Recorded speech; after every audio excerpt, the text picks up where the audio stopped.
Hello friends, आज हम जो टॉपिक स्टार्ट कर रहे हैं insertion into a linear array start कर रहे हैं। जो मेरी लास्ट क्लास थी उसके अंदर मैंने आपको ट्रेवर्सिंग अ लीनियर एरे करवाया था। उसके अंदर बेसिकली क्या होता था, हमारे पास हम एक नॉर्मल एरे लेते थे, नॉर्मल सी लूप लगाते थे जिसके अंदर हम यहाँ पर प्रिंटफ की जगह स्कैनफ करते थे, मतलब एलिमेंट्स खुद इंसर्ट करते थे, मतलब प्रोग्रामर इंसर्ट करता था।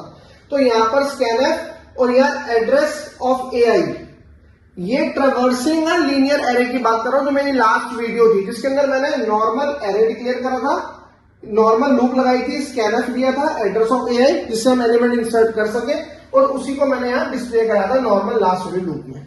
कोई डाउट तो नहीं है इसके अंदर। पर जो हम आज टॉपिक स्टार्ट कर रहे हैं इसका नाम है insertion into a linear array. हम अपना एलिमेंट इंसर्ट कैसे करेंगे हमें वो समझना है। सबसे पहली चीज यहां पर मैंने क्या लिया हुआ, ए क्या है मेरा normal array linear array, N क्या है मेरे नंबर ऑफ एलिमेंट्स, के मेरी वो है जहां पर मुझे वैल्यू इंसर्ट करनी है, के मेरी पोजीशन है या मेरी इंडेक्सिंग है जहां पर मुझे वैल्यू इंसर्ट करनी है, और आइटम क्या है कौन सी वैल्यू इंसर्ट करनी है हमें वो देखना है। सबसे पहली चीज मैं आपको एक चीज बताऊं, अगर किसी बच्चे को एल्गोरिथम समझ आ जाती है वो प्रोग्राम इजीली बना लेता है, पर अगर किसी को प्रोग्राम आता है और एल्गोरिथम बनानी है तो वो डिफिकल्ट होता है। तो मैं आपको पहले एल्गोरिथम करा रहा हूं, इसके बाद इसी के बेस पे हम प्रोग्राम करेंगे। देखो सबसे पहली चीज यहां पर क्या है, एक छोटी सी एग्जांपल दे रहा हूं मैं आपको। कभी भी एरे का प्रोग्राम बनाओ, हमेशा यहां पर ये जो नॉर्मल लूप लगाते हैं ना इनपुट के टाइम पे, देखो या तो आप इनपुट के लिए स्कैनफ वाली लूप लगाओ जो मैं नॉर्मल फॉर लूप लगाई थी ट्रेवर्सिंग लीनियर एरे वाले प्रोग्राम में। अगर वो नहीं करना तो फिर आपको एलिमेंट्स खुद लेने पड़ेंगे, जैसे मैंने यहां पर ले लिए। ठीक है, ये कौन सी वैल्यू है मेरी डायरेक्ट वैल्यू या मेरी यूजर डिफाइंड, मैंने खुद ले ली है वैल्यू यहां पर। ठीक है, खुद का एरे डिक्लेयर कर लिया। अब देखो सबसे पहली चीज क्या हमारे पास, initialize counter set J equal to N. Set J equal to N का बेसिकली मतलब क्या है, यहां पर जे बेसिकली क्या है जो मेरी लूप चलेगी। ठीक है, मैंने इसको एक वैल्यू असाइन कर दी है जे इक्वल टू एन।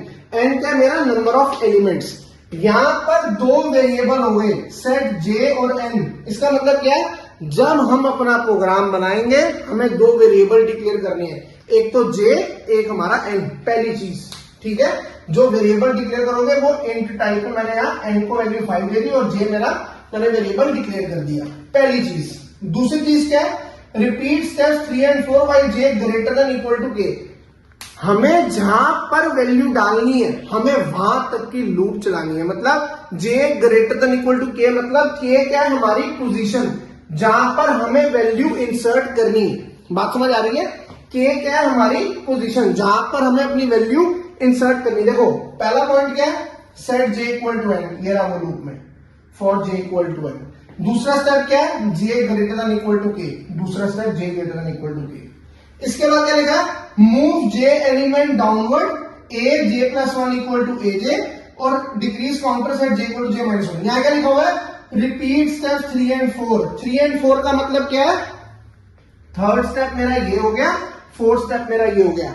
जिसके अंदर रिपीट स्टेप लिखा होता है वो हमारी लूप के अंदर ही काम होता है। जिस चीज में रिपीट स्टेप्स 3 and 4 लिखा है, ये थर्ड और फोर्थ लिखा है, तो थर्ड स्टेप ये रहा, फोर्थ स्टेप ये रहा, तो मतलब ये लूप के अंदर ही काम होता है। ध्यान रखना, कोई भी एल्गोरिथम कर रहे हो वहां पर रिपीट स्टेप्स लिखा होगा तो आपको पता होना चाहिए कि थर्ड स्टेप, जो थर्ड स्टेप होगा हमारा वो लूप के अंदर आ गया। फोर्थ स्टेप भी जरूरी नहीं है ऐसा ही होगा, पर 99% केस में ऐसा ही होता है। ठीक है, दूसरी चीज क्या हमारे पास, इसके बाद यहां पर क्या लिखा हुआ है, फिफ्थ एलिमेंट में इंसर्ट एलिमेंट सेट ए के इक्वल टू आइटम, मतलब हमें आइटम कौन सी इंसर्ट करनी है और कौन सी पोजीशन पे। अभी मैं आपको इसका पूरा ड्राई रन समझाऊंगा, पर पहले आप एक बार एल्गोरिथम समझ लो। इसके बाद क्या है, reset and set N equal to N plus 1 और एग्जिट। अब मैंने आपको ये जो चीज लिखी हुई है तो मैंने आपको ऐसे बता दी, पर मैं आपको with the help of dry run पूरी चीज समझाता हूं। ठीक है, देखो सबसे पहली चीज क्या हमारे पास, यहां पर मैंने एक एरे डिक्लेयर करा, मेरा एरे का है ये 2 3 5 7 8, 5 एलिमेंट्स दिए हुए हैं। कितने एलिमेंट्स हैं, 5 एलिमेंट्स दिए हुए हैं।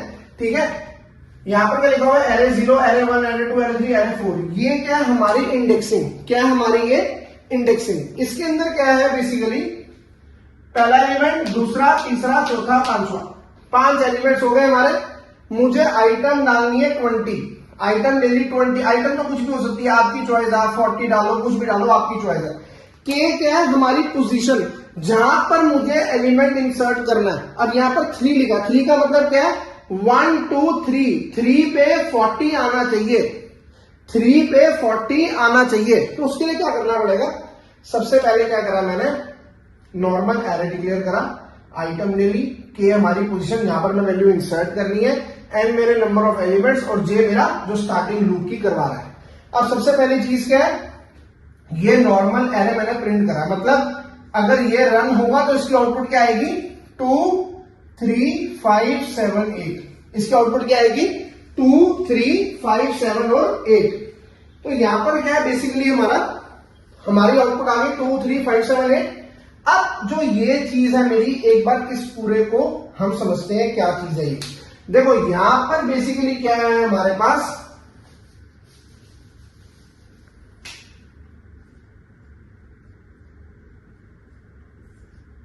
देखो मेरे पास ये 5 एलिमेंट्स हैं, j इक्वल टू n। पहला स्टेप क्या है, j equal to n। j equal to n मतलब नंबर ऑफ एलिमेंट्स हो गए 5, n दिया होता हमारा 5। इसके बाद j greater than equal to k, मतलब 5 greater than equal to k। k क्या है हमारा पोजीशन, जहां पर मैं वैल्यू इंसर्ट करनी है, वो क्या है मेरी 3। 5 greater than equal to 3 possible होता है। इसके बाद क्या है, पहला स्टेप, दूसरा स्टेप, थर्ड स्टेप इधर आएंगे। यहां पर थर्ड स्टेप में क्या दिया हुआ है, aj+1 इक्वल टू aj मतलब j की वैल्यू है 5, a5 पे वैल्यू क्या है, 1 2 3 4 5, a5 पे वैल्यू है 8 वाली वैल्यू किस पे चलेगी, a6 पे। देखो 6 के क्या आ गया 8। यहां तक क्लियर है। क्या मैंने करा, या 0 1 2 3 4 इंडेक्सिंग के हिसाब से नहीं ले रहा, जब हम नंबर ऑफ एलिमेंट्स काउंट करते हैं तो उसके हिसाब से लेते हैं, मतलब 1 2 3 4 5। देखो यहां पर क्या है, एज मतलब a5, क्योंकि j की वैल्यू 5 थी, 5 वाली वैल्यू किस पे चलेगी, 6 पे, तो यहाँ a6 की वैल्यू होगी 8 और 5 वाली जगह होगी मेरी खाली।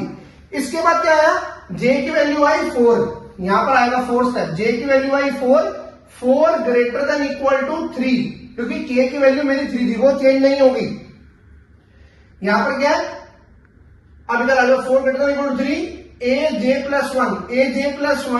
इक्वल टू aj कितना था, a4 पे वैल्यू क्या है 7 चला गया किस पे, a5 पे, तो यहां पर a5 पे क्या आ गया 7, ये 5 पे आ गया 7। इसके बाद j की वैल्यू हो जाएगी 3 ग्रेटर देन इक्वल टू 3 होता है।